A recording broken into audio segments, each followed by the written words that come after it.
Vamos imaginar duas pessoas que querem se comunicar. Uma fala português e a outra fala mandarim. 弱，Simplesmente não. 你在说什么？我完全听不懂，请再说一遍好 E 吗？a outra fala mandarim. Simplesmente não funciona. Por quê? Porque ambas não entendem a língua uma da outra, porque a língua de uma e de outra é formada de maneira diferente. Agora pensa nos computadores. Como é que milhões de dispositivos conseguem comunicar perfeitamente? E a resposta está em duas coisas: protocolos e modelos de rede. E hoje você vai entender isso de uma vez por todas. Se você é novo por aqui, muito prazer. Meu nome é Alberto Felipe, sou Cisco CCNP e aqui nós exploramos redes, cloud, infraestrutura e segurança. Então, se você quer realmente entender como a comunicação em rede funciona, continua aqui comigo e roda a vinheta.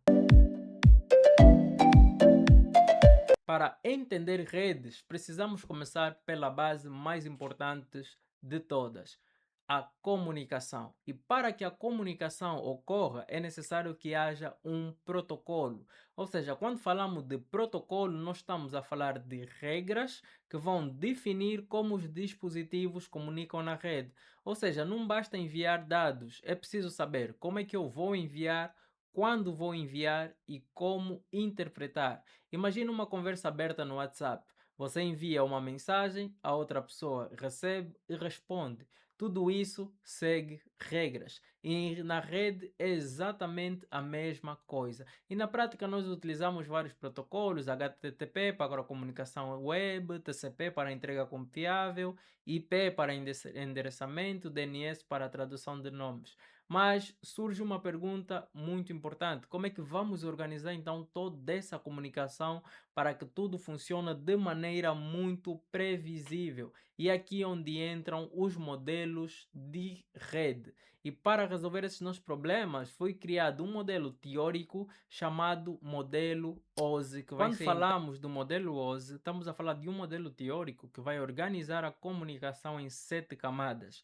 E cada camada vai resolver um problema específico da comunicação. E por que isso é importante? Porque vai nos permitir padronizar aquilo que são as redes, vai nos facilitar mais a resolver problemas em redes e vai permitir a comunicação entre diversos fabricantes em redes. E vamos ver aqui uma imagem que é uma imagem que vai nos ilustrar a maneira como a comunicação ocorre, ou seja, como os dados viajam dentro da rede. Mas antes de mais, nós precisamos entender esse fluxo, precisamos entender o papel de cada camada em rede. E porque cada camada resolve um problema diferente e precisamos começar aqui da nossa camada de aplicação. É uma camada que vai fornecer serviço de rede para as aplicações do utilizador. Ou seja, não estamos a falar da comunicação, ou seja, da aplicação em si, mas estamos a falar dos serviços de rede que vão permitir com que a aplicação faça determinadas funções. Ou seja, é o ponto onde o utilizador interage com a rede. Por exemplo, se eu tiver que enviar um e-mail, a minha aplicação pode estar configurada de maneira bonita, ter a interface e tudo mais, mas eu vou precisar depois interagir com a rede para que esse mail seja enviado para um outro ponto. Então, eu preciso dos protocolos de redes junto com a minha aplicação para que isso ocorra. E geralmente aqui nós encontramos protocolos de redes muito famosos como o HTTP, o DNS, o SMTP. Então, algo muito importante, quando falamos de camada de aplicação, não é a aplicação em si, não é o navegador, não é o meu aplicativo de e-mail, mas o serviço de rede que vai permitir que a comunicação ocorra. Então, neste ponto, nós temos, reparem que nós temos aqui esse elemento data. Então, nós nesse ponto temos apenas data. E aqui entra um conceito muito importante que são os PDUs, Protocol Data Units. Então, quando falamos de PDUs, estamos a falar apenas dos nomes dados aos dados em cada camada do modelo OSI. Ou seja, dependendo da camada em que estamos, os dados recebem nomes diferentes. E na camada de aplicação, esse PDU se chama dados. E à medida que os dados descem pelas camadas, esse PDU vai mudar de nome e vai mudar de estruturas, porque cada camada adiciona a sua própria informação, pessoal. Então, fixa isso. PDU, estamos a falar simplesmente do formato que os dados assumem em cada camada de rede. Então, depois da camada de aplicação, depois da minha aplicação, meu aplicativo, definir qual o protocolo que vai utilizar, é necessário uma camada chamada camada de apresentação. O que essa camada de apresentação faz? Essa camada de apresentação vai garantir que os meus dados estejam num formato mais compreensível, ou seja, a rede não consegue ler qualquer formato de dados. Ou seja, essa camada de aplicação vai traduzir os dados que eu recebi da camada de aplicação e vai formatar num modelo mais compreensível e resolve um problema muito importante: como os dados são representados entre sistemas diferentes.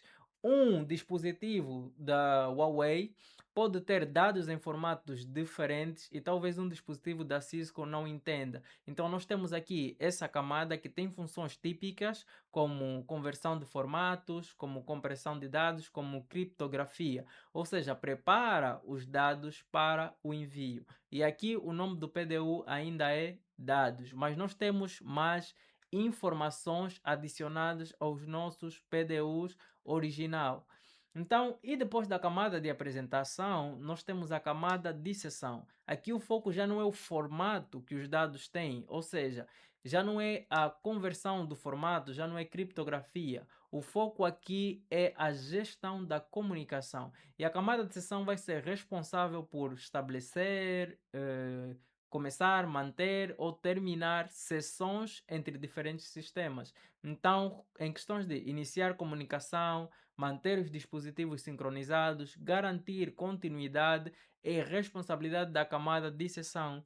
É como uma conversa organizada. Quem tem responsabilidade de manter essa conversa organizada é a camada de sessão. E o PDU aqui ainda continuamos com dados. E agora continuamos com a camada 4, que é a camada de transporte. Nessa camada de transporte, nós temos a garantia da comunicação fim a fim entre as aplicações. E nós aqui temos um problema crítico que é resolvido. Ou seja, como é que nós garantimos que os dados chegam corretamente a outro ponto? Como é que nós temos, como é que nós, por exemplo, um problema que é muito comum, eu não vou transmitir uma informação inteira, ok? Pela minha rede, pode ser muito custosa. Então, a camada de transporte vai executar funções como segmentação, controle de fluxo, fiabilidade, portas e muito mais. E nós aqui temos dois protocolos fundamentais, que é o protocolo TCP e o protocolo UDP. E é nessa camada onde os dados são divididos, ok? Em dados menores para transitarem pela rede. Então, o nome do PDU já não é dados, mas passa para segmentos, porque os dados agora são organizados para nos garantir a entrega entre as aplicações. E depois da camada de transporte, nós temos a camada de rede. O foco da camada de rede já não é, elevar os dados até o destino final, ok? Então, há uma pergunta aqui que é respondida: por onde os dados devem ir? Então, nós temos a camada de rede que vai executar funções como o endereçamento IP, como o roteamento, como a escolha de caminho. E aqui trabalham então os nossos famosos roteadores que tomam as decisões de encaminhamento com base no endereço IP. E nesse ponto, o PDU passa de segmento e chamamos de pacotes. E na camada de lance, que é a camada de Data Link Layer, o foco é na comunicação dentro da rede local. E quando falamos de comunicação dentro da rede local, geralmente falamos de switches. Então, quem garante que os dispositivos estão ligados diretamente e consigam comunicar é tudo na camada de enlace onde opera o nosso switch. Então, funções como endereçamento, MAC, criação de frames, detecção de erros, controle de acesso ao meio, tudo é executado na nossa camada de enlace onde atuam os switches. E aqui os nossos pacotes saem de pacotes para frames, adicionando então informações de origem e destino da nossa rede local, que são os endereços MACs. E por fim, nós temos a nossa camada física, e como o nome diz, é mesmo física, ou seja, nós temos a transmissão real dos dados, ou seja, como é que os bits vão viajar pelo nosso meio físico. Então é a nossa camada física que vai ter a função de converter então os nossos frames para sinais, quer sejam elétricos, ópticos ou transmissão por cabo, nesse caso para óptico e elétrico, ou então converter para ondas de rádio para transmissão sem fio. E aqui não existe estrutura de dados como tínhamos nas outras camadas, tudo vai ser convertido em bits, ou seja, os dados deixam de ser estruturados e tornam sinais que podem ser transmitidos então pelo nosso meio físico. E agora que você já entende aqui a função de cada camada no modelo OSE, vamos olhar novamente para a imagem. Repara que no lado do emissor nós temos dados a descerem pela nossa camada, ok? Os dados descem e a cada camada que ele desce é adicionado uma nova informação. E a isso nós chamamos de encapsulamento. Quando falamos de encapsulamento, nós falamos do processo de adicionar informação aos dados à medida que eles descem pelas camadas do modelo OSE. Ou seja, cada camada adiciona informação ao seu próprio cabeçalho, permitindo então assim que os dados sejam corretamente enviados pela rede. E no lado do receptor, nós vamos ter o desencapsulamento, que é o processo inverso. Ou seja, à medida que os dados chegam ao destino, cada camada vai remover a informação adicionada até chegar ao dado original. Então, cada camada tem uma função específica e trabalha em conjunto com a outra. E aqui nós temos uma divisão muito importante para fazer. Nós vamos ter camadas que nós geralmente chamamos de up layers e nós vamos ter outras camadas que geralmente são as nossas low layers. Deixa-me mostrar aqui o outro slide. Opa, isso agora travou. Ok, pessoal, reparem, nós temos as up layers e as low layers. Geralmente, nas low layers, são as camadas, geralmente, que os engenheiros de redes, o pessoal que trabalha com redes, mais dá tratamento. Ok, já são as camadas responsáveis pelo transporte de dados. E as camadas up layers são responsáveis pela interação com o utilizador. Então, essas camadas low layers é a principal responsabilidade dos engenheiros de redes. Mas isso tudo que vimos até agora são modelos teóricos que não são realmente implementados na internet. O modelo que realmente é utilizado na internet é o modelo TCP/IP.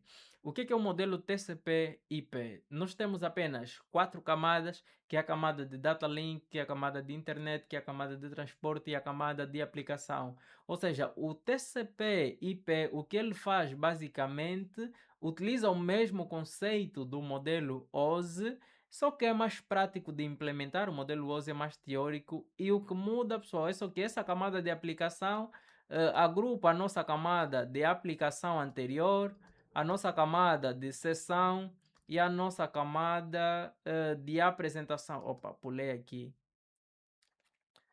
Ok? Essa camada de aplicação no nosso modelo TCP/IP vai executar 3 funções da nossa camada anterior. E o modelo TCP/IP é o modelo que é realmente implementado na prática. Então, diferenças é só que o TCP/IP é o implementado na prática e é definido por 4 camadas. Então, agora você já entende 3 coisas fundamentais: o que são protocolos, como o modelo OSI organiza a comunicação e como o TCP também é definido. Isso é a base de tudo em redes, pessoal. Porque imagina, vamos voltar aqui para o modelo OSI, se tivermos a fazer, por exemplo, troubleshooting utilizando o modelo OSI, se nós tivermos a mentalidade, soubermos como realmente o modelo OSI funciona, como a comunicação funciona em redes, facilita muito ao resolver problemas. Vamos imaginar que nós temos um problema de comunicação entre o nosso emissor e o nosso receptor. Eu posso seguir uma abordagem de troubleshooting por camadas. Eu começo pela camada física, onde verifico, por exemplo, o cabo de rede que me conecta àquele outro dispositivo, ou o cabo de rede que vai me conectar ao meu roteador, ok? Se tiver tudo bem com a camada física, questões de ligação, os cabos estiverem tudo bem, os conectores estiverem tudo bem, eu pulo para a camada de data link. Eu verifico a minha comunicação, por exemplo, com o switch. Eu verifico as comunicações a nível do switch. E aqui eu estou a utilizar a camada física. Ok, está tudo bem com a minha camada de rede? Está. Meu switch está tudo bem, opera tudo bem, tem comunicação com o roteador? Tem. Então pulo para o roteador, que é aqui a camada de rede. Eu tenho comunicação com o meu gateway, com o endereço do roteador. Eu tenho. Meu roteador consegue chegar a outras redes? Ah, não consegue. Vou verificar, vou fazer troubleshoot a nível do roteador, vou ver rotas. Então, ajuda-nos muito, conhecendo o modelo OSI, ajuda-nos muito a ter uma mentalidade de troubleshoot. Então, pessoal, isso não é só teoria, mas é algo que todo profissional de redes deve conhecer. Todas as camadas do modelo OSI, funcionamento do nosso modelo TCP/IP. Então, pessoal, se essa aula te ajudou, deixa like, comenta, subscreva. E na próxima aula nós vamos continuar aqui a aprender cada vez mais sobre redes. Se você tiver uma dúvida, deixa nos comentários que eu faço um vídeo e eu te respondo nos comentários. Então, até a próxima.